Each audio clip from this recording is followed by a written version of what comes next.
हमारे आसपास इस अर्थ पर जितने भी टाइप के फंजाई हैं उन सभी को मेनली 4 कैटेगरीज में, 4 क्लासेस में डिवाइड किया गया है। Phycomycetes, ascomycetes, basidiomycetes and Deuteromycetes.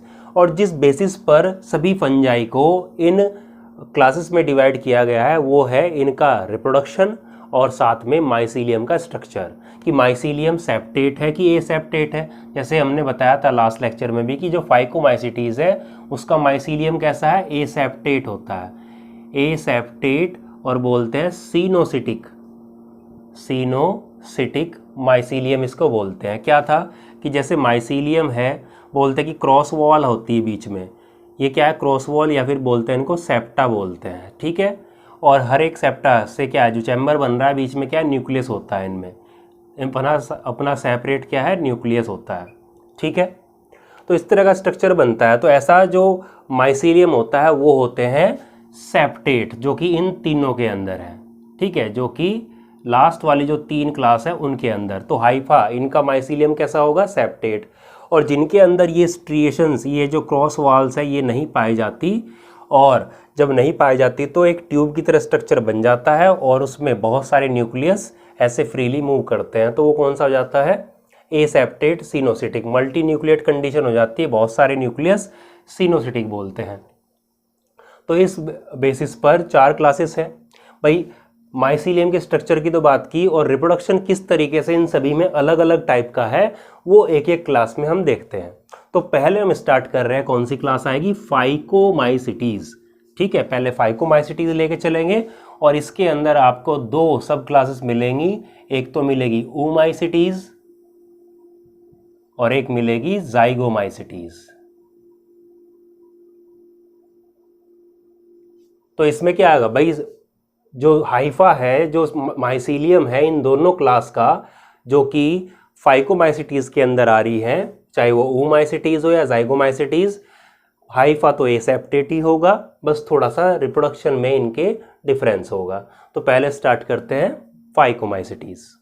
तो पहली क्लास आ रही है फाइकोमाइसिटीज, जिन्हें एल्गल फंजाई भी कहते हैं। अब देखिए नाम में ही आ रहा है, क्या है, वर्ड है फाइको। फाइको का मतलब क्या होता है, एल्गी, क्योंकि बोलते हैं ना कि फाइकोलॉजी स्टडी ऑफ एल्गी, और माइकोलॉजी बोलते हैं स्टडी ऑफ फंजाई।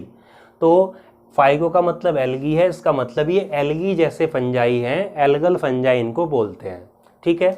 अब यहाँ पर देखते हैं कि भाई ये रहते कहाँ हैं, ठीक है, और नेचर कैसा है इनका, ठीक है, फूड किस तरह का बनाते हैं, कैसे फूड लेते हैं या बनाते हैं, वही देखते हैं। तो बनाते तो है नहीं, फंजाई तो कैसे हैं, हेटेरोट्रोप्स हैं, दूसरे पे डिपेंड करते हैं। तो हैबिटेट के अंदर आता है, तो ये क्या भाई, एल्गल फंजाई हैं, एल्गी जैसे फंजाई। तो एल्गी मोस्टली कहाँ मिलते हैं, जहाँ पानी होता है, ठीक है, पानी होता है या पानी के आसपास या पानी में मिलते हैं एल्गी। तो जब एल्गल फंजाई तो इनका मोस्टली कहाँ पर, एक्वेटिक हैबिटेट, यानी कि पानी में या पानी के आसपास ही मिलते हैं। इसके अलावा भी ये और कहाँ मिल सकते हैं, ये ऑन डिकेइंग वुड, यानी कि जो गलती हुई सड़ती हुई जो लकड़ी है, जो जंगल वगैरह में पड़ी रहती है, वहाँ पर मिल सकते हैं, ठीक है।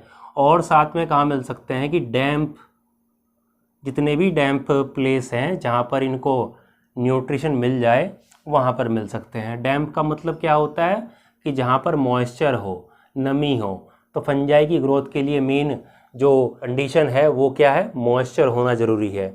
तो डिकेइंग वुड और डैम्प प्लेसेस में मिल सकते हैं। तो देखो सड़ी गली चीज़ों पर ये ग्रो कर रहे हैं, तो यहाँ पर वर्ड क्या लिख सकते हैं कि ये सैप्रोफिटिक हैं, सैप्रोफिटिक हो सकते हैं ये सड़ी गली चीज़ों पर जो ग्रो करते हैं, ठीक है। उसके अलावा या तो सैप्रोफिटिक या फिर ये as a obligate parasites on plants के ऊपर एज अ ऑब्लिगेट पैरासाइट के तौर पर मिल सकते हैं।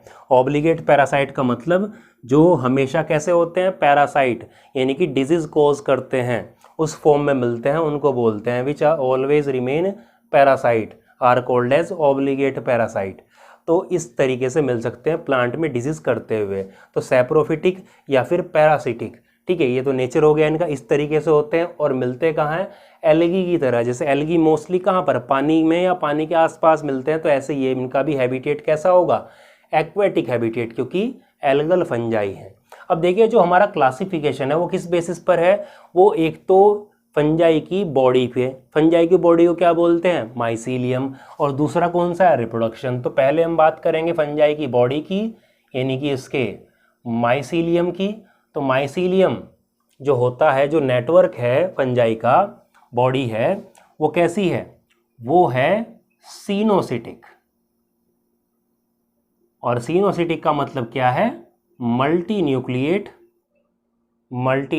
And aseptate. क्या था कि भाई एक जैसे माइसीलियम है, फंजाई है, तो इसके अंदर ये इस तरीके से क्रॉस वॉल जब होती हैं और हर एक इसमें चैम्बर में क्या होता है, न्यूक्लियस होता है ऐसे, ठीक है।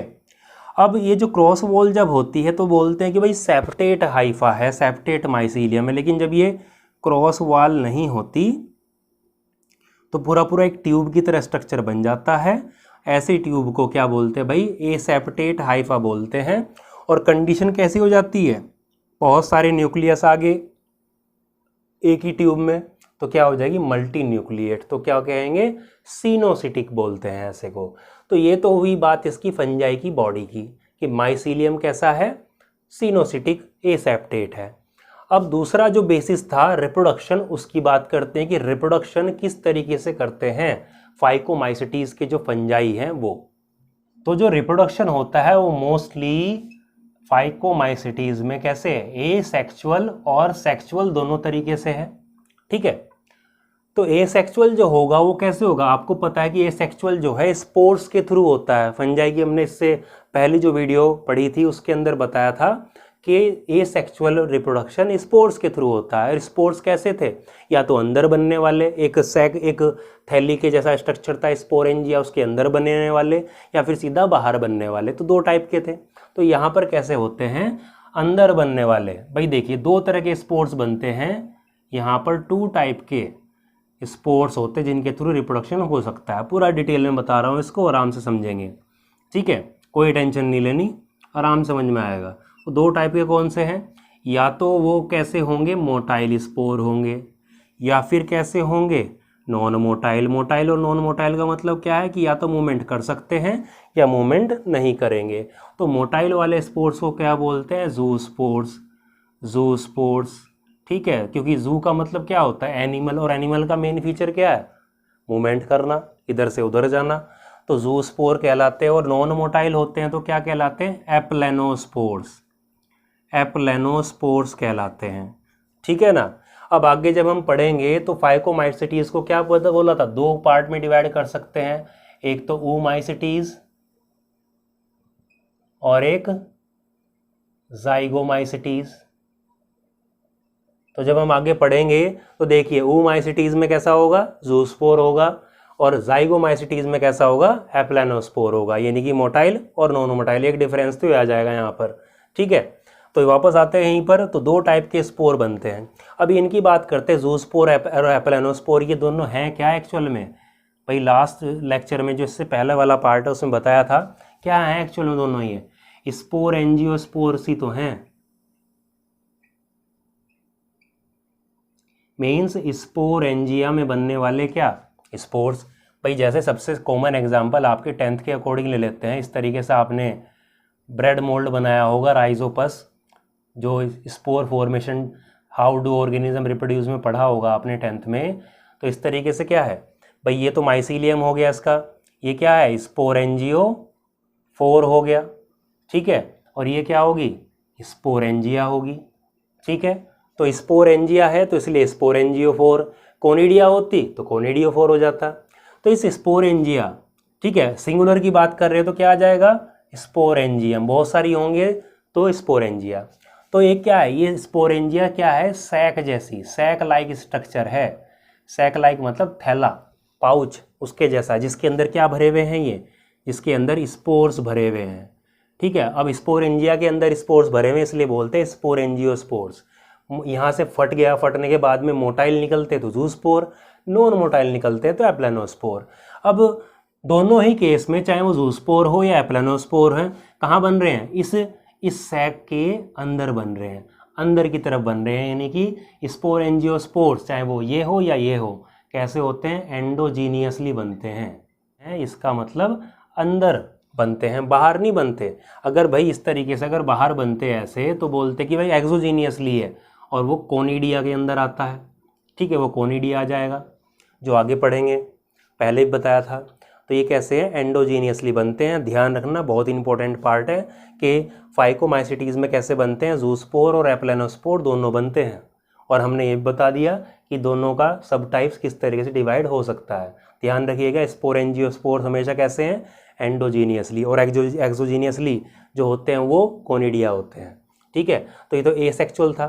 दूसरा टाइप कौन सा आ जाएगा, सेक्सुअल मेथड। ठीक है, तो उसको देखते हैं अभी। तो सेक्सुअल रिप्रोडक्शन जब भी आता है तो क्या होता है, मेन चीज़ क्या है कि भाई इन्वॉल्वमेंट होना चाहिए गैमीट्स का।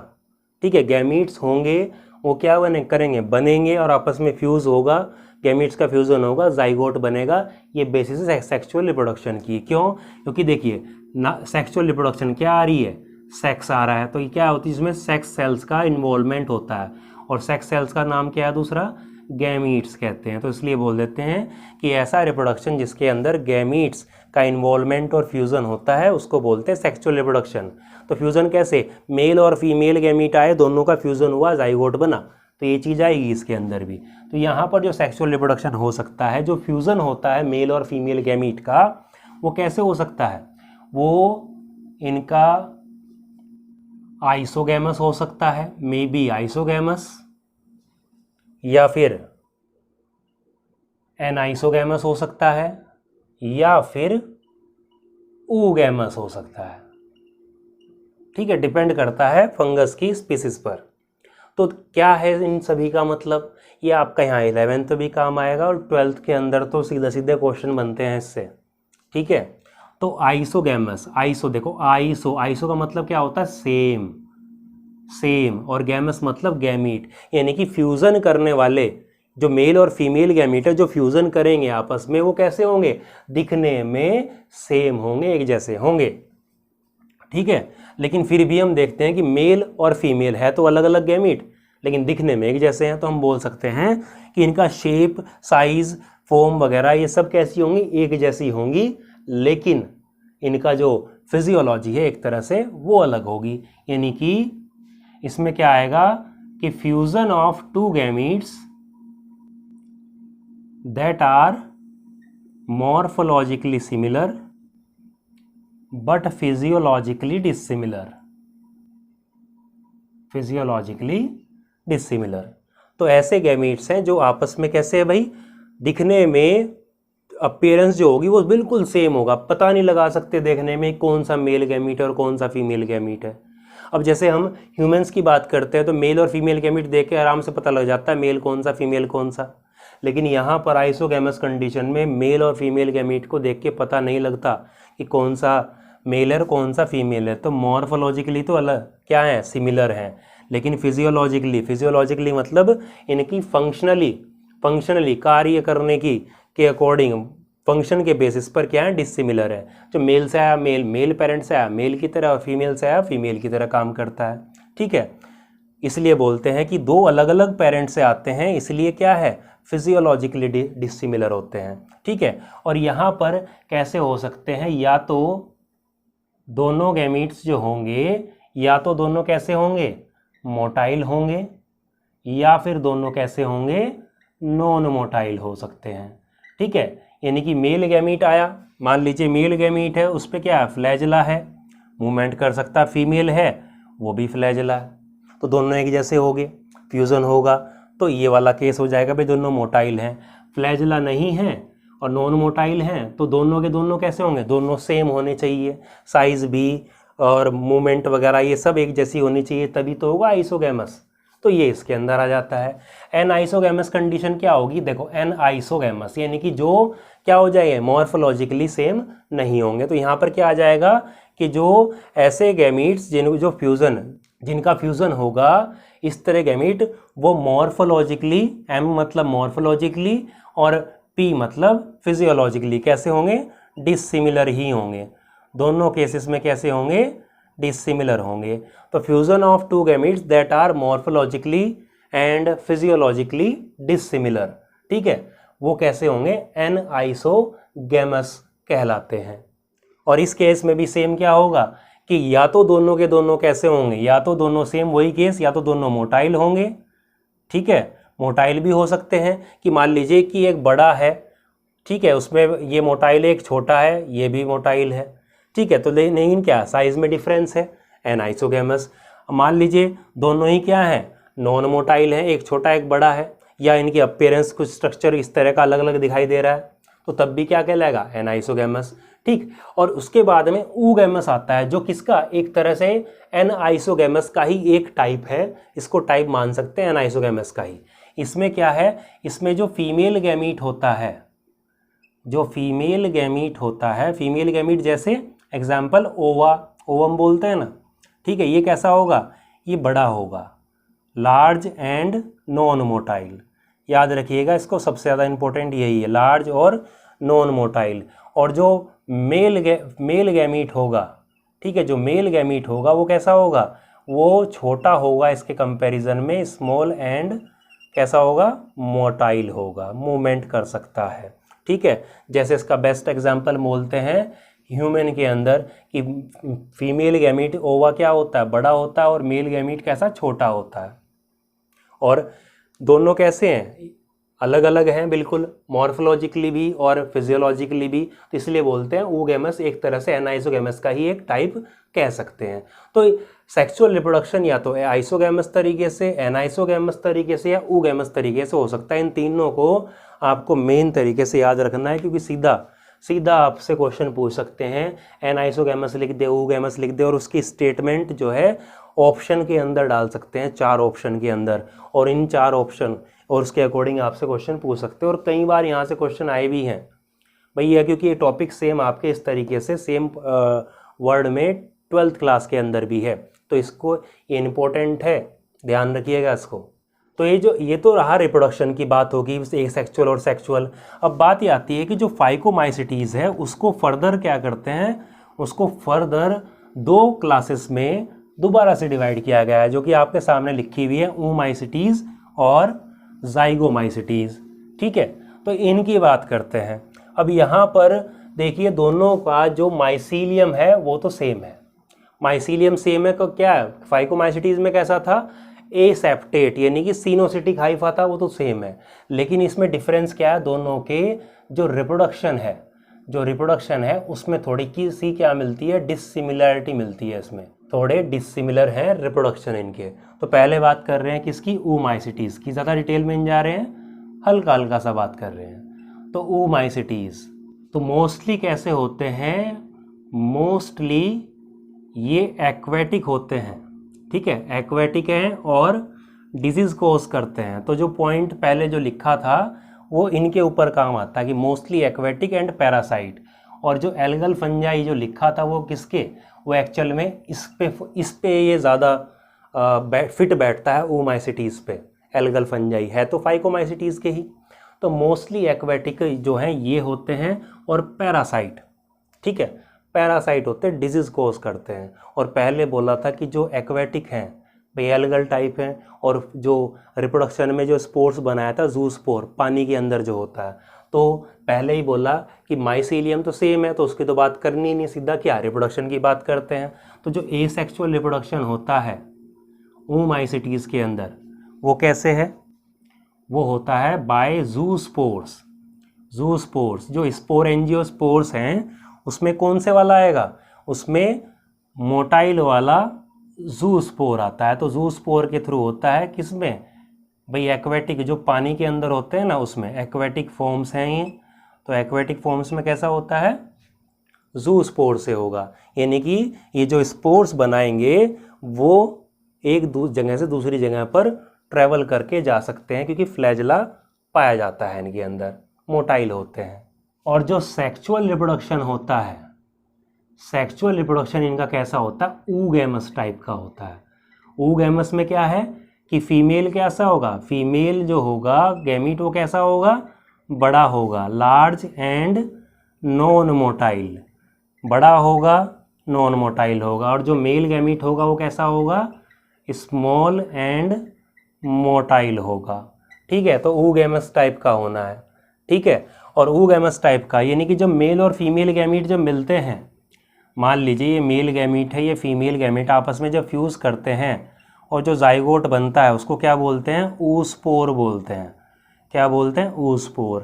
इसी oospore यानी कि जो इनका जो जाइगोट बनता है सेक्सुअल रिप्रोडक्शन के दौरान, जिसका नाम क्या है? oospore। oospore, इसी वजह से इनकी जो क्लास का नाम पड़ा है oomacetes पड़ा है।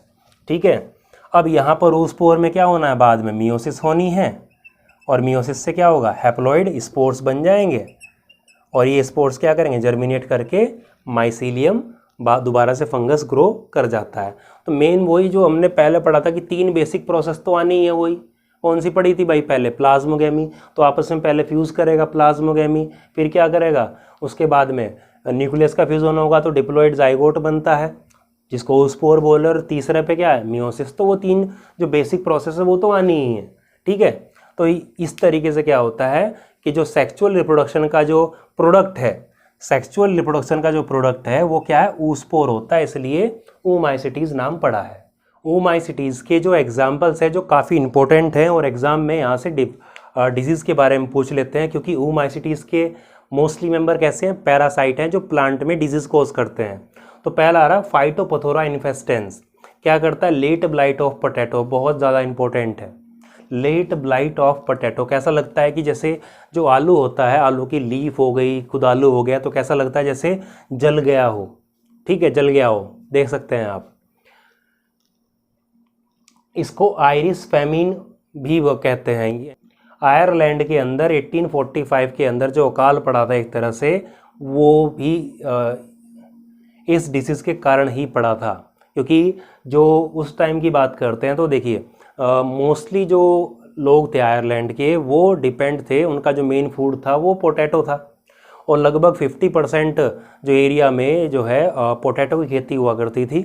और जो आयरलैंड की सोयल है वो भी किसके लिए एक तरह से अच्छी मानी जाती है? पोटैटो की ग्रोथ के लिए।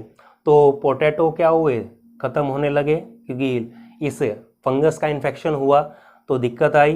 तो इस क्या बोलते, कई हज़ारों की संख्या में जो है लोगों की डेथ हो गई थी इसके फेमिन की वजह से। दूसरी आती है पीथियम स्पीसीज। पीथियम क्या करता है? Causes dumping of disease in tobacco, tomato, castor. Dumping of का मतलब होता है जैसे बीज है, बीज बोया तो निकला शिडलिंग, नया नया जो पौधा निकला वहाँ से, तो क्या हुआ? बड़ा होने से पहले क्या वो ऐसे गिर गया, अपने आप ही क्या हो जाता है? गिर जाता है, सूख जाता है गिर के। तो जो शिडलिंग है वो एकदम से अपने आप गिरने लगती है, ऐसे देख सकते हैं आप। ठीक है, तो उसको क्या बोलते हैं? डंपिंग ऑफ डिजीज़, जो कि पीथियम, जो कि फाइकोमाइसिटीज़ की जो oomacetes क्लास है उसके अंदर आता है। उसके बाद आता है एल्बुगो कैंडिडा, क्या करता है? Causes white rust disease in crucifer, यानी कि जो मोस्टली जो सरसों है, मस्टर्ड है, उसके अंदर क्या करते हैं? इस तरीके से वाइट वाइट स्पॉट लीफ के ऊपर आ जाते हैं। इन सभी से क्या दिक्कत आती है? जो यील्ड होती है, जो प्रोडक्शन है, जितनी प्रोडक्शन होनी है उस फसल की, वो बहुत ही कम हो जाती है, तो बहुत ही ज़्यादा नुकसान ये कर देते हैं। तो ये था oomacetes। देखते हैं ज़ाइगोमाइसेटीज़ को। सेकंड आ रही है ज़ाइगोमाइसेटीज़। तो जैसे oomacetes मोस्टली कहाँ मिल रहे थे? एक्वेटिक हैबिटेट में। ये कहाँ पर? टेरेस्ट्रियल फंजाई है, मोस्टली कैसे हैं? सैप्रोफिटिक। वो कैसे थे oomacetes?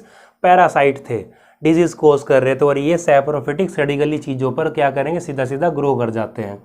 और रेयरली, बहुत ही कम ऐसे हैं इसके अंदर जो डिजीज़ कॉज करते हैं, बीमारी करते हैं।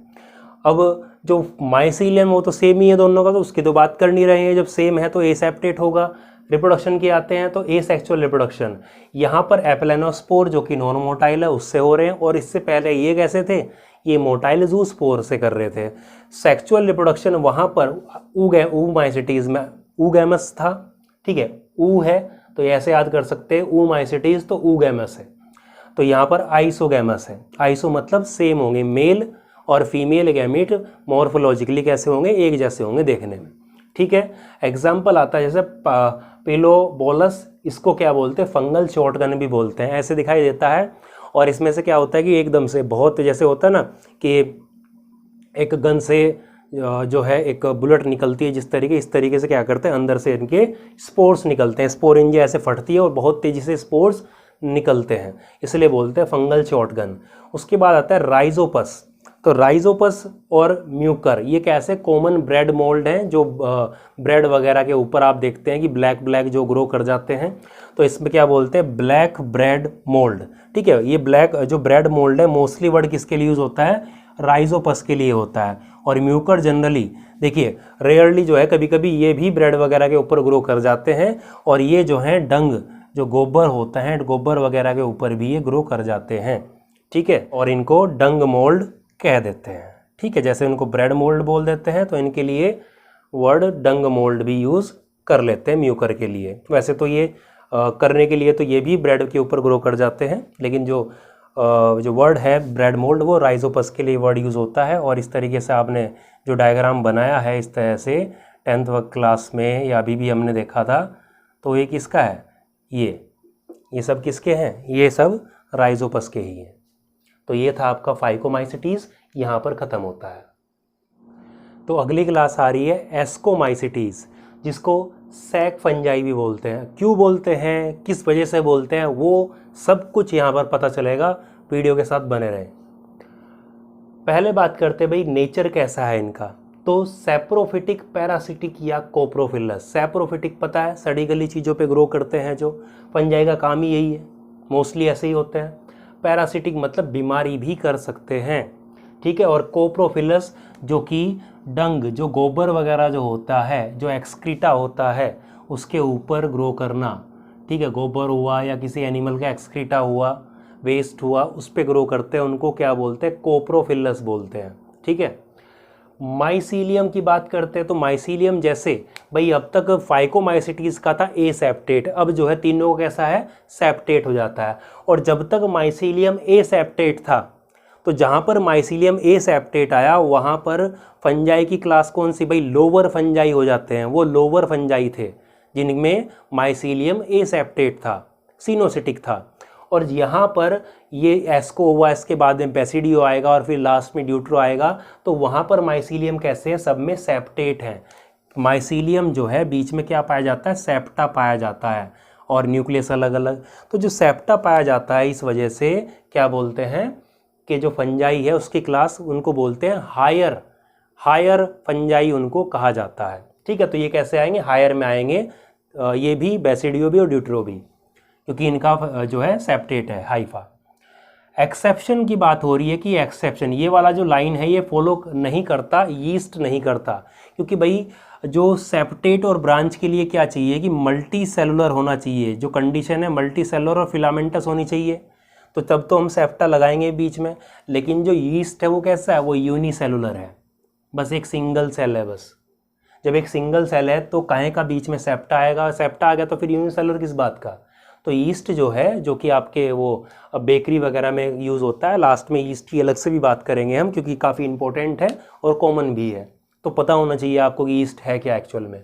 तो ईस्ट यूनिसेलुलर है, तो ये वाली चीज़ बात तो फॉलो नहीं करेगा। फिर भी इसको कहाँ पे रखा गया है, एस्कोमाइसिटीज़ में रखा गया है। क्यों रखा गया पता लगेगा, वीडियो में देखेंगे, लास्ट में आपको बताएंगे कि क्यों यूनिसेलुलर और यूकैरियोट है, फिर भी इसको कहाँ पे, फंजाई में रखा गया है। नहीं तो इसको तो प्रोटिस्टा में होना चाहिए, क्यों नहीं रखा लास्ट में बताऊंगा। अगला पॉइंट आ रहा, pores are present in septa. ये सेप्टा जो होते हैं भाई, इसको ईस्ट को भूल जाएंगे, अभी यहाँ तक बात करते हैं। सेप्टेट और ब्रांच है, तो बोल रहे हैं कि जो ये सेप्टा हैं, तो सेप्टा में क्या होते हैं, बीच बीच में छोटे छोटे पोर्स होते हैं। यहाँ पर क्या होते हैं, पोर्स होते हैं, जिससे इस वाली सेल का मान लीजिए साइटोप्लाज्म है, तो वो यहाँ से इसमें चला जाए, इसका इसमें आ जाए, तो क्या होता है, साइटोप्लाज्म का कनेक्शन बना रहता है।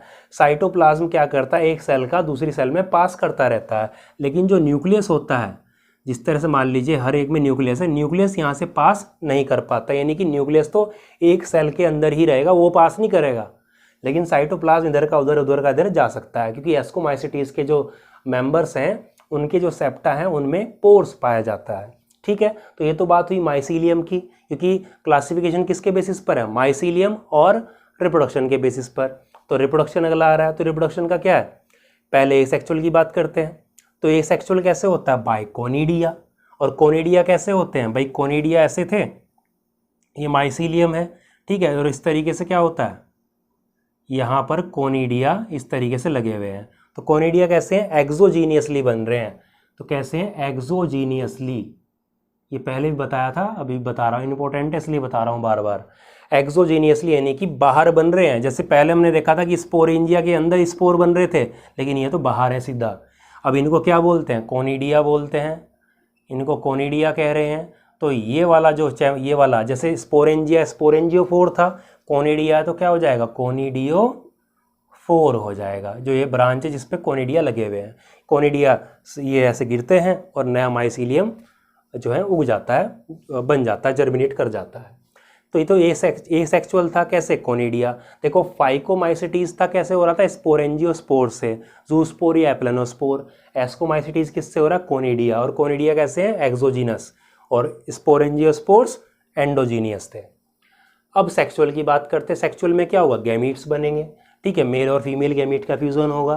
तो बोल रहे हैं कि एस्कोस्पोर्स, ये एक लाइन है जो आपके इस नाम से मैच कराएगी इसको। तो ascospores are form during sexual reproduction, on this basis they are called as ascomycetes. तो सेक्सुअल रिप्रोडक्शन के टाइम पर क्या होता है कि लास्ट में इसमें एस्कोस्पोर्स बनते हैं, और इसी कारण क्या बोलते हैं, इन फंजाई को एस्कोमाइसिटीज नाम आया है, एस्कोस्पोर्स की वजह से। पहले बताया था वैसे, तो एस्कोस्पोर बनते हैं इसलिए एस्कोमाइसिटीज कहा जाता है। सैक फंजाई क्यों कहा जाता है वो बताऊंगा अभी। तो ये जो एस्कोस्पोर्स बने, कैसे बने, इसको एक काम करते, चलो देख ही लेते हैं कि किस तरीके से एस्कोस्पोर्स बनते हैं। तो देखिए सेक्सुअल रिप्रोडक्शन के दौरान ये जो एस्कोस्पोर्स बनते हैं वो किस तरीके से बनते हैं। देखिए, तो जो मान लीजिए एस्कोमाइसिटीज का कोई फंजाई हैं, तो उसके जो माइसीलिया है वो ऐसे पास में आए, भाई सेप्टेट होते हैं, सेप्टा बीच में है, एक माइसीलिया अलग, एक हाइफा अलग है, एक हाइफा अलग है, दो हाइफा ऐसे पास पास आ रहे हैं, तो क्या हो जाएगा? सबसे पहले जो साइटोप्लाज्म है उसका फ्यूज़न हो जाएगा, तो क्या हो जाएगी? प्लाज्मोगैमी। क्योंकि 3 स्टेप वही आएंगे, पहले प्लाज्मोगैमी, फिर कैरियोगैमी और फिर मियोसिस, वो तीनों तो आनी ही है। प्लाज्मोगैमी हुई, तो यही देखिए, अब यहाँ पर प्लाज्मोगैमी तो हुई, लेकिन एकदम से ये जो न्यूक्लियस हैं वो एक तरह से आपस में फ्यूज़ नहीं हुए, तो कौन सी कंडीशन होगी? डाइकैरियोन। तो एक सेल के अंदर क्या है? 2 न्यूक्लियस हैं, तो क्या बोलते हैं? डाइकैरियोन। कुछ टाइम बाद जो है यहाँ से एक आउटग्रोथ निकलती है। आउटग्रोथ मतलब एक बाहर को एक उभार निकलता है, इस तरीके से जैसा ये बनाया है यहाँ पर, इसको बोलते हैं एस्कोजिनस हाइफा। एस्काई मतलब क्या होता है? सैक, ठीक है, चैम्बर की तरह। तो चैम्बर की तरह एक हाइफा इस तरीके से ग्रो करता है, एस्कोजिनस हाइफा, जो बाद में क्या बनता है? एक सैक लाइक स्ट्रक्चर एस्कस बनाता है। तो ये क्या कहलाएगा? एस्कस कहलाएगा, ठीक है। और बहुत सारे हैं तो एस्काई कहलाते हैं। इस तरीके से बना। और अब क्या होगा? ये जो 2 न्यूक्लियाई हैं ये इसके अंदर चले जाएंगे, तो यहाँ से इसके अंदर आ गए, ठीक है। और अब क्या होगा? प्लाज्मोगैमी के बाद में जो डाइकैरियोन स्टेज अभी भी है, अब क्या करेंगे? ये फ्यूज़ करेंगे, तो फ्यूज़ कर गए यहाँ से। तो फ्यूज़ करने के बाद में क्या बना? डिप्लॉयड न्यूक्लियस बना। डिप्लॉयड न्यूक्लियस यानी कि डिप्लॉयड, ये जाइगोट बन गया यहाँ से, ठीक है। अब इसके चारों तरफ क्या होता है कि फंगस की जो फिलामेंट है वो सारे के चारों तरफ क्या होता है? इस तरीके से जो ये स्ट्रक्चर है चारों तरफ इकट्ठे हो जाते हैं ऐसे, ठीक है। तो इसके चारों तरफ क्या है? इकट्ठे हो जाते हैं इस तरीके से, तो पूरा एक फ्रूटिंग बॉडी बन जाती है, जिसको एस्कोकार्प बोलते हैं। फ्रूटिंग बॉडी मतलब जिसके अंदर क्या होगा भाई? फ्यूचर के लिए जो इन्फॉर्मेशन है जिसके पास, इससे क्या बनेंगे? मियोसिस होके स्पोर बनेंगे। तो फ्रूटिंग बॉडी है, जैसे फ्रूट होता है उसमें बीज होते हैं, उससे नया प्लांट आता है, इस तरीके से इसके अंदर जो है इससे भी नए ऑर्गेनिज्म जो फंजाई हैं वो ग्रो करेंगे। तो यहाँ पर क्या हो गया? कैरियोगैमी हो गया, ठीक है। दूसरी कंडीशन क्या होगी? कैरियोगैमी आ गई। पहली प्लाज्मोगैमी आ गई, दूसरी कैरियोगैमी होगी। उसके बाद में क्या होगा? उसके बाद में तीसरी मियोसिस आती है। ये चीज़ें हमने जो है फर्स्ट वीडियो में बताई थी, सब कुछ 3 स्टेज होती हैं, अपनी एनसीईआरटी पढ़ेंगे वहाँ पर भी दी है। तो मियोसिस हुई, तो मियोसिस में क्या होता है कि क्रोमोसोम नंबर आधे रह जाते हैं। यहाँ पर 2n है, तो ये क्या हो जाएगा? n, यानी कि सिंगल हो जाएंगे। अब एक सेल से कितने भाई? 4 बनती हैं, तो यहाँ पे 4 न्यूक्लियाई बन गए, यहाँ से 1 से 4 बने, ठीक है। अब मिनिमम तो देखिए, जो ये एस्कोकार्प है, ये पूरा का पूरा जो ये एस्का ही है, ये देखो पूरा, एक तो क्या है? सिंगल ही एस्कस है, पूरी क्या है? एस्कोकार्प है। तो इसमें मिनिमम तो 4 न्यूक्लियाई रह सकते हैं, और जो है जनरली जो अधिकतर केसेस में देखा गया है वो 8 होते हैं। तो 8 कैसे हो जाएगा? रिडक्शनल डिवीजन सिर्फ एक बार होगा। तो ये तो यहाँ तक हुआ था। उसके बाद माइटोसिस होता है। माइटोसिस में क्या होगा, सेम एक सेल से 2 सेल बनती हैं और क्रोमोसोम नंबर भी सेम रहता है। तो एक सेल से 2 बनती है तो 4 से कितनी हो जाएंगी, 8। तो याद रखिएगा जो मिनिमम है वो 4 होती हैं और जनरली अधिकतर केसेस में 8 देखी गई है। उसके बाद में एस्कस, जो ये फ्रूटिंग बॉडी है ये वाली, ठीक है, ये फ्रूटिंग बॉडी है, ये क्या हो जाएगी, ये फट जाएगी और स्पोर्स बाहर आ जाते हैं। बाहर आने के बाद में जर्मिनेट करेंगे, जर्मिनेट करके इस तरीके से दोबारा से माइसीलियम बना देते हैं। तो जो एस्कस बनी है, ठीक है, ये एस्कस बनी है। एस्कस मतलब क्या हो गया, सैक की तरह, ठीक है, सैक की तरह, इसलिए क्या बोलते हैं, सैक फंजाई बोलते हैं इनको। और इसी एस्कस के जैसे ही नाम आ रहे हैं, एस्कोस्पोर, एस्कस, इसलिए एस्कोमाइसिटीज बोलते हैं। मतलब ही क्या है, सैक, पाउच, चैम्बर की तरह, तो इसलिए बोलते हैं इनको एस्कोमाइसिटीज। और एस्कस बनता है तो इसलिए बोलते हैं सैक फंजाई। और अब बात करते हैं एस्कोमाइसिटीज के कुछ इंपॉर्टेंट एग्जाम्पल्स की। तो पहला आ रहा है पेनिसिलियम। तो पेनिसिलियम वही फंजाई है जिससे पहली बार एंटीबायोटिक पेनिसिलिन बनी थी, फर्स्ट एंटीबायोटिक, जो कि अलेक्जेंडर फ्लेमिंग ने बनाई थी। एक्चुअली में तो ये क्या थी, बाय चांस डिस्कवरी थी, तुक्का था एक तरह से। तो पहली बार जब बनाई थी तो पेनिसिलियम नोटेटम जो स्पीसीज थी, नोटेटम से बनाई। और अब जो है ज़्यादा मतलब लार्ज स्केल पर अभी के टाइम पर क्राइसोजिनम, पेनिसिलियम क्राइसोजिनम स्पीसीज है, उससे बनाई जा रही है। पहले नोटेटम से बनती थी, पेनिसिलियम नोटेटम, ये जीनस है, ये स्पीसीज है। देखिए पेनिसिलिन, जो पेनिसिलियम फंजाई है, जब ग्रो करता है थोड़ा ग्रीनिश अपीयरेंस इसका आता है, इसलिए इनको ब्लू या ग्रीन मोल्ड भी इनको कहते हैं, ठीक है। अपीयरेंस में कुछ इस तरीके से लगता है, ब्लूइश ग्रीन टाइप का लगता है। एस्परजिलस, एस्परजिलस जो है ब्लैक और ब्राउन मोल्ड भी इसको बोलते हैं, स्मोकी मोल्ड भी इसको कहते हैं, जिसका बहुत ज़्यादा इकोनॉमिक इम्पोर्टेंस है। ये डिजीज़ भी कॉज करता है और कुछ स्पीसीज़ की ऐसी भी हैं जो हमारे लिए काफ़ी बेनिफिशियल है, जैसे एस्परजिलस नाइगर। इससे क्या होता है कि इंडस्ट्री वगैरह में सिट्रिक एसिड का प्रोडक्शन किया जाता है। और एक आ रहा है एस्परजिलस फ्यूमिगेटस, ये क्या करता है, ह्यूमंस में और कैटल जानवर जो होते हैं उनके अंदर बीमारी करता है, ठीक है। और भी बहुत सी स्पीसीज है इसकी, लेकिन कुछ इंपॉर्टेंट की हम बात कर रहे हैं। एक आता है क्लेविसेप्स, काफ़ी इंपॉर्टेंट है। एर्गोट डिजीज इन बाजरा, बाजरा के अंदर क्या करता है, एर्गोट डिजीज कुछ इस तरीके से उसमें दिखाई देती है। आगे आ रहा मोरशेला या मोरल्स इनको बोलते हैं, बहुत बहुत ज़्यादा इंपॉर्टेंट है। यहाँ से क्वेश्चन ये बन सकता है, देखिए आपने आज तक जो है इडेबल फंजाई का नाम सुना है, ठीक है, खाने योग्य फंजाई जो है वो बेसिडियोमाइसिटीज, जो कि मशरूम लेके आते हैं, वो बेसिडियोमाइसिटीज़ के अंदर आता है। लेकिन अगर क्वेश्चन ऐसे आ जाए कि इडेबल फंजाई के नाम लिखिए या बताइए, या एमसीक्यू आ जाए कि जो बेसिडियोमाइसिटीज़ ना हो, क्योंकि जब भी इडेबल फंजाई का नाम आता है तो दिमाग में क्वेश्चन आ जाएगा एकदम से कि मशरूम है जो कि बेसिडियोमाइसिटीज़ है। तो उसके अलावा भी क्या होते हैं, कुछ एस्कोमाइसिटीज़ है जो खाने योग्य होते हैं, जैसे मोरशेला, मोरल्स बोलते हैं, देख सकते हैं आप, ठीक है। बफल्स, ट्रफल्स, ये क्या है, सब ये सब इडेबल हैं, खाने योग्य हैं, जो कि बेसिडियोमाइसिटीज़ नहीं है, एस्कोमाइसिटीज़ है, ठीक है। उसके बाद में अगला ये 2 पॉइंट जो हैं ये काफ़ी इंपॉर्टेंट है और ये बहुत ज़्यादा इंपॉर्टेंट है। ये 2 पॉइंट को याद रखिएगा। न्यूरोस्पोरा, न्यूरोस्पोरा को रेड या पिंक मोल्ड भी बोलते हैं, दिखने में अपीयरेंस इनका रेड और पिंक जैसा होता है। ड्रोसोफिला ऑफ प्लांट किंगडम इसको कहा जाता है। देखिए ड्रोसोफिला का जो एक इम्पोर्टेंस है बायोलॉजी के अंदर है, काफ़ी इसका वैल्यू रहा है। जब 12th क्लास में आप पढ़ेंगे तो ड्रोसोफिला जो है जेनेटिक्स में यूज़ होता है, ठीक है। जैसे मेंडल ने पी प्लांट को यूज़ किया था, ऐसे ही Thomas Hunt Morgan 12th class में पढ़ोगे, उन्होंने ड्रोसोफिला को यूज़ किया था अपने जेनेटिक्स के एक्सपेरिमेंट के लिए। तो ड्रोसोफिला काफ़ी फेमस है जेनेटिक्स के फील्ड में, काफ़ी फेमस है ड्रोसोफिला। एक मक्खी होती है फ्रूट फ्लाई, ठीक है, उसका काफ़ी बहुत ज़्यादा यूज़ हुआ है। और इसी तरीके से जो प्लांट किंगडम में जो है न्यूरोस्पोरा का काफ़ी यूज़ हुआ है जेनेटिक्स के अंदर, ठीक है। तो याद रखेंगे न्यूरोस्पोरा कहाँ पर, जेनेटिक्स के जो एक्सपेरिमेंट हैं उनके अंदर काफ़ी इसका यूज़ हुआ है, इसलिए इसको क्या बोलते हैं, ड्रोसोफिला ऑफ प्लांट किंगडम बोलते हैं। तो यहाँ से क्वेश्चन इसका बन सकता है कि एक्सटेंसिवली जो यूज़ किया गया है जेनेटिक्स में, तो वो कौन सा फंजाई है, तो न्यूरोस्पोरा है। और किसके अंदर आ रहा है, एस्कोमाइसिटीज़ के अंदर आ रहा है। उसके बाद में एक देखें पेजिजा, देख रहे हैं, इसको कप फंजाई बोलते हैं, ठीक है, इस तरह दिखाई देता है, काफ़ी अच्छा लगता है देखने में। तो ये सब क्या है, कुछ इंपॉर्टेंट की हमने बात की।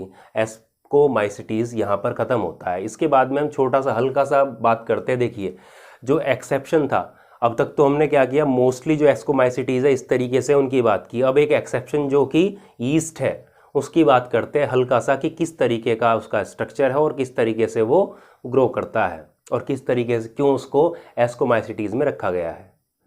तो यीस्ट जो कि एस्कोमाइसिटीज़ में हम बोलते हैं कि भाई एक्सेप्शन है, तो एक ऐसा है कि यूनिसेलुलर फंजाई है, बाकी सब कैसे थे, मल्टी सेलुलर फिलामेंटस थे।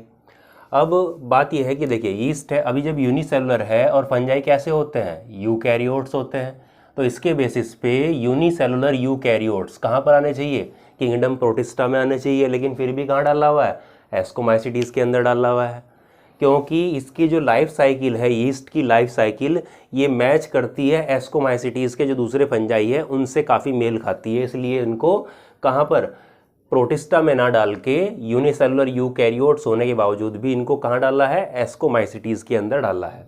ठीक है, और जो यीस्ट होते हैं ये कहाँ पर, जो कुछ पके हुए फ्रूट्स होते हैं जैसे ग्रेप्स होते हैं, शुगर केन होता है, ठीक है, इस तरीके से बहुत अलग अलग फ्रूट्स वगैरह, ठीक है, जो मोस्टली क्या है कि मीठे होते हैं टेस्ट में, उनके ऊपर ये ग्रो कर जाते हैं और मोस्टली कहाँ, मोस्टली उनका फर्मेंटेशन करते हैं। ठीक है, इसलिए यीस्ट को क्या बोलते हैं, फर्मेंटेशन फंजाई भी इसको बोलते हैं, फर्मेंटेशन फंजाई भी इसको बोलते हैं, अल्कोहल वगैरह में कन्वर्ट कर देते हैं ये। ठीक है, और कार्बन डाइऑक्साइड गैस निकलती है, पता है आपको। अब माइसीलियम देखिए, जो माइसीलियम होता है, जब यूनिसेलुलर है तो माइसीलियम तो एब्सेंट होगा। माइसीलियम में क्या होता है कि माइसीलियम में इस तरीके से सेप्टा हो या ना हो, इस तरीके से। अब जब माइसीलियम ही नहीं है, यानी कि जब यूनिसेलुलर है, एक सिंगल सेल है बस, तो कि इसलिए क्या बोलते हैं कि माइसीलियम तो एब्सेंट है, लेकिन कहीं कहीं पर लिखा मिलता है स्यूडोमाइसीलियम। तो इसको समझ लो, ये क्या होता है, स्यूडोमाइसीलियम यीस्ट के अंदर, ये इसका मतलब क्या है। तो स्यूडोमाइसीलियम देखिए, जब यीस्ट को शुगर सॉल्यूशन में डालते हैं, तो शुगर सॉल्यूशन में डालते हैं तो ये बहुत तेज़ी से क्या करता है, ग्रो करता है। ठीक है, तो इससे क्या होता है, बड, तो जो बडिंग करने लगता है, आपने पढ़ा है कि बडिंग इन यीस्ट पढ़ा है आपने। ठीक है, तो ये इस तरीके से बड निकल जाती है और ये बड इससे डी अटैच होती भी नहीं, और शुगर सॉल्यूशन होता है तो इसको काफ़ी अमाउंट में न्यूट्रिशन मिल रहा है। इतना ये सेल होती नहीं, इसकी एक और बड निकल जाती है इससे, और यानी कि पहले वाली इससे बिल्कुल अलग होती नहीं और उससे पहले ही दूध आगे की बडिंग इनमें हो जाती है। तो इस तरीके से क्या होता है, एक माइसीलियम की तरह स्ट्रक्चर दिखाई देता है, लेकिन एक्चुअली में माइसीलियम नहीं होता, वो तो क्या बडिंग के द्वारा बने यीस्ट हैं। तो ये क्या है, ये एक तरह से ट्रू माइसीलियम ना हो के इसको क्या बोलते हैं, स्यूडो माइसीलियम बोलते हैं। स्यूडो मीन्स फॉल्स माइसीलियम कब बनता है, जब यीस्ट शुगर सॉल्यूशन में डाल दिया जाता है, तो बहुत तेज़ी से रिप्रोड्यूस करता है बाय बडिंग। उसके बाद में इकोनॉमिक इंपॉर्टेंस देखते हैं, तो बेकरी यानी कि ब्रेड इंडस्ट्री होती है वो, और ब्रीवरी मतलब अल्कोहल इंडस्ट्री, ये वजह से वाइन इंडस्ट्री है, तो उसमें ये इसका यूज़ होता है। क्यों, क्योंकि फर्मेंटेशन करता है, और फर्मेंटेशन करता है तो कार्बन डाइऑक्साइड और अल्कोहल ये बनाते हैं, जिससे कि ये ब्रीवरी जो वाइन इंडस्ट्री उसमें यूज़ किया जाता है इसका। ठीक है, उसके बाद में देखिए यीस्ट में ही एक स्पीसीज आती है सैक्रोमाइसिस सेरेवियसी, ठीक है, जिसको बेकर्स यीस्ट बोलते हैं। ठीक है, बेकरी के जो प्रोडक्ट है उसमें यूज़ होता है, और साथ में क्या देखा कि भाई ब्रेवरी में यूज़ हो रहा है, तो इसलिए क्या बोलते हैं, बेकरी और ब्रेवरी में यूज़ हो रहा है, इसलिए इसको बेकर्स और ब्रेवर यीस्ट कहते हैं। सैक्रोमाइसिस सेरेवियसी एक टाइप का क्या है, यीस्ट है। ठीक है, अब इससे क्या होता है कि इसी सैक्रोमाइसिस सेरेवियसी से विटामिन B2 भी ऑब्टेन की जाती है, और विटामिन B2 को क्या बोलते हैं, राइबोफ्लेविन भी कहते हैं। ठीक है, तो ये था एस्कोमाइसिटीज़ के अंदर यीस्ट। तो यहाँ पर पूरा कंप्लीट होती है एस्कोमाइसिटीज़। नेक्स्ट लेक्चर में हम बात करेंगे बेसिडियोमाइसिटीज़ और ड्यूट्रोमाइसिटीज़ की।